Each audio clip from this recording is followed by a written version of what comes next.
Chapter 28.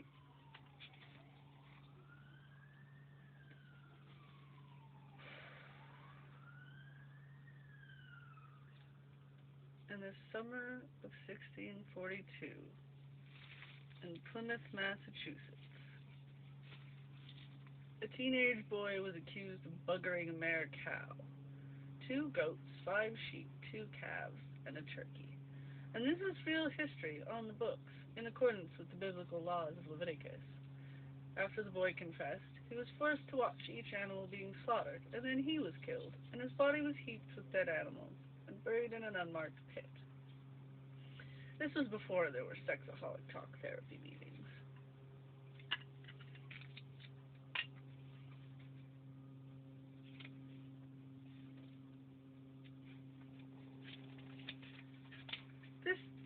For this teenager, writing his fourth step must have been a whole lot of barnyard tell-all. I ask, any questions? And the fourth graders just look at me. And a girl in the second row says, what's buggering? And I say, ask your teacher. Every half hour I'm supposed to teach another herd of fourth graders some shit that nobody wants to learn. Like how to start a fire, or how to carve an apple-headed doll, or how to make ink out of black walnuts. As if this is going to get any of them into a college. And besides deforming the poor chickens, these fourth graders, they all walk in here carrying some filthy germ. And it's no mystery why Denny's always wiping his nose and coughing. Head lice, pinworms, chlamydia, ringworms, for serious. This field trip, kids, they're the pint-sized horsemen of the apocalypse. And instead of useful pilgrim crap, I tell them how their playground game Ring Around the Rosie is based on bubonic plague of 1665. Black Death gave people hard, swollen black spots. They called plague roses or buboes, surrounded by a pale ring, hence bubonic. Infected people were locked inside their houses to die. And in 6 months, 100,000 people were buried in huge mass graves. The pocket full of posies is what people of London carried so they wouldn't smell the corpses. To build a fire, all you have to do is pile up some sticks and dry grass, and then you spark it with a flint, and you work it with your bellows. Don't think for a second that this fire-starting routine makes their little eyes sparkle. Nobody's impressed by a spark. Kids crouch in the front row, huddled over their little video games. Kids yawn right in your face, and all of them giggle and pinch, rolling their eyes at me and my breeches and my filthy shirt. Instead, I tell them how in 1672 the Black Plague hit Naples, Italy, killing some 400,000 people. In 1711, the Holy Roman Empire, the Black Plague killed 500,000 people. And in 1781, millions died worldwide from flu. And in 1792, another plague killed 800,000 people in Egypt. And in 1793, mosquitoes spread yellow fever to Philadelphia, where it killed thousands and thousands. And one kid in the back whispers, oof, this is worse than the spinning wheel. Other kids open their lunch boxes and look inside their sandwiches. Outside the window, Denny's bent over in the stalks. This time just out of habit. The town council has announced that he'll be banished right after lunch. The stalks are just where he feels most safe for himself. Nothing's locked or even closed, but he's bent over with his hands and neck where they've been for months.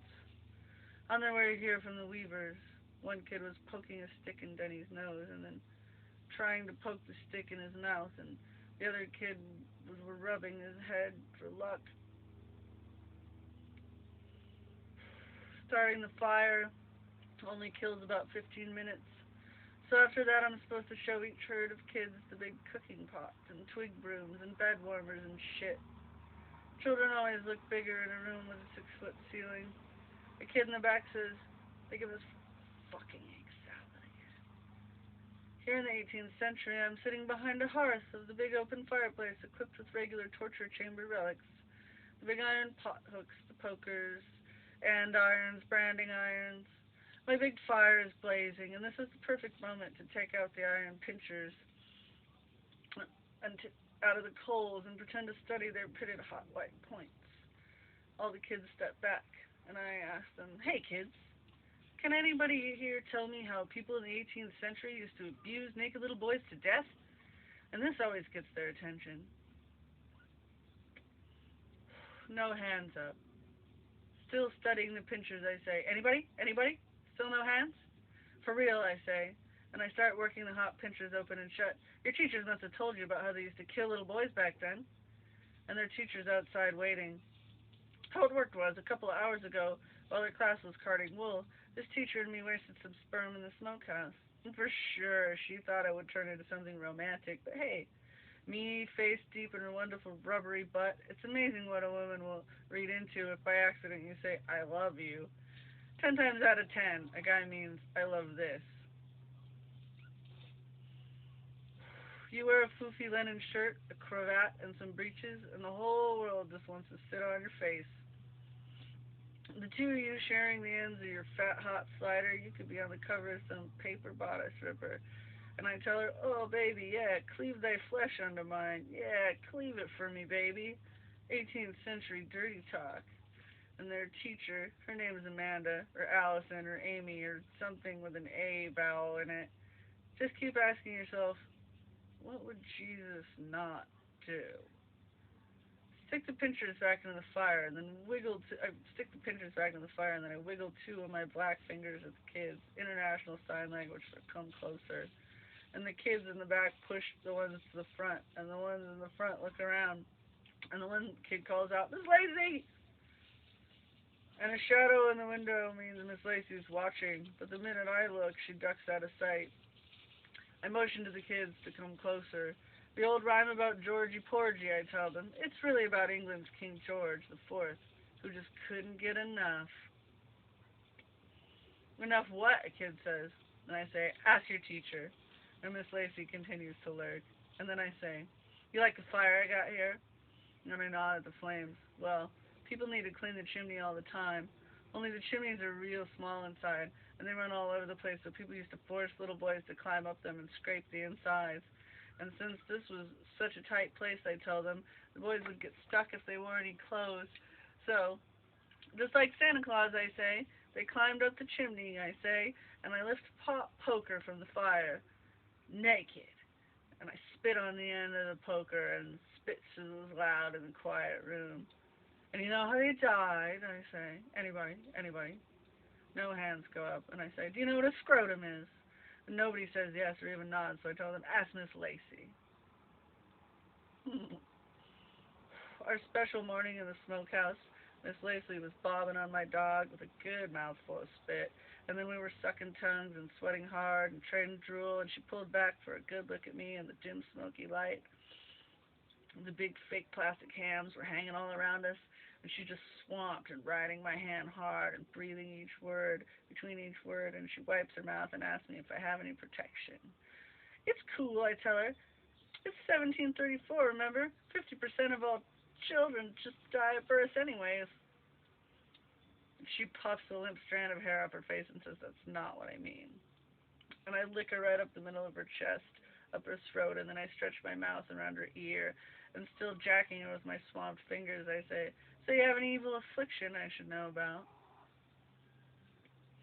And she's pulling me apart behind and wets a finger in her mouth, and she says, "I believe in protecting myself." And I go, "Well, that's cool." And I say, "I could get canned for this." And I roll a rubber down my dog. And she worms her wet fingers up my pucker and slaps my ass with the other hand and says, "How do you think I feel?" And to keep from triggering, I'm thinking of dead rats and rotten cabbage and pit toilets, and I say, "What I mean is, this latex won't be invented for another century." And with the poker, I point at the fourth graders and I say, "These little boys used to come out of the chimneys covered with black soot, and the soot used to grind into their hands and knees and elbows, and nobody had soap, so they stayed black all the time. This was their whole lives back then. Every day, somebody forced them up a chimney, and they spent all day crawling in the darkness, with soot getting in their mouths and noses, and they never went to school, and they didn't have television or video games or mango papaya juice boxes, and they didn't have music or remote-controlled anything or shoes, and every day was the same. These little boys," I say, and I wave the poker across the crowd of kids, "these were little boys just like you. They were exactly like you. and my eyes go from each kid to each kid, touching all their eyes just for a moment. And one day, each little boy would wake up with a sore place on his private parts, and these sore places didn't heal. And then they metastasized, and they followed up the seminal vessels up into the abdomen of each boy, and by then it was too late. Here's the flotsam and jetsam of my med school education. And I tell how sometimes they tried to save the little boy by cutting off his scrotum, but this is way before hospitals and drugs. And in the 18th century, they still called these kinds of tumors soot warts. And those soot warts, I tell the kids, were the first form of cancer ever invented. And then I ask, does anybody know why they call it cancer? No hands. And I say, don't make me call on somebody. And back in the smokehouse, Miss Lacey was running her fingers through clumps of her damp hair and said, so, as if it's just an innocent question, she says, do you have a life outside of here? And wiping my armpits dry with my powdered wig, I say, let's not pretend, okay? And she's bunching up her pantyhose the way women do so they can snake their legs inside and says, this kind of anonymous sex is a symptom of a sex addict. Well, I'd rather think of myself as a playboy, sort of a James Bond type of guy, you know? And Miss Lacey says, well, maybe James Bond was also a sex addict. Here I'm supposed to tell her the truth. I admire addicts. In a world where everybody is waiting for some blind, random disaster or some sudden disease, the addict has the comfort of knowing what will most likely wait for him down the road. He has taken some control over his ultimate fate, and his addiction keeps the cause of his death from being a total surprise. In a way, being an addict is very proactive. A good addiction takes the guesswork out of death. There is such a thing as planning your getaway. And for serious, it's such a chick thing to think that any human life should just go on and on. See also Dr. Paige Marshall. See also Ida Mancini. And the truth is, sex isn't sex unless you have a new partner every time. The first time is the only time when your head and body are both there. Even the second hour of that first time, your head starts to wander. You don't get the full anesthetic quality of good first-time anonymous sex. What would Jesus not do? But instead of all that, I just lied to Miss Lacey and I said, oh yeah, how can I reach you? And I tell the fourth graders that they call it cancer because when the cancer starts growing inside you, when it breaks through your skin and it looks like a big red crab, and then the crab breaks open and it's all bloody and white inside, whatever the doctors tried, I tell the silent little kids, every little boy would end up dirty and diseased and screaming and in terrible pain. And who can tell me what happened next? No hands up. For sure, I say. He died, of course. And I put the poker back into the fire.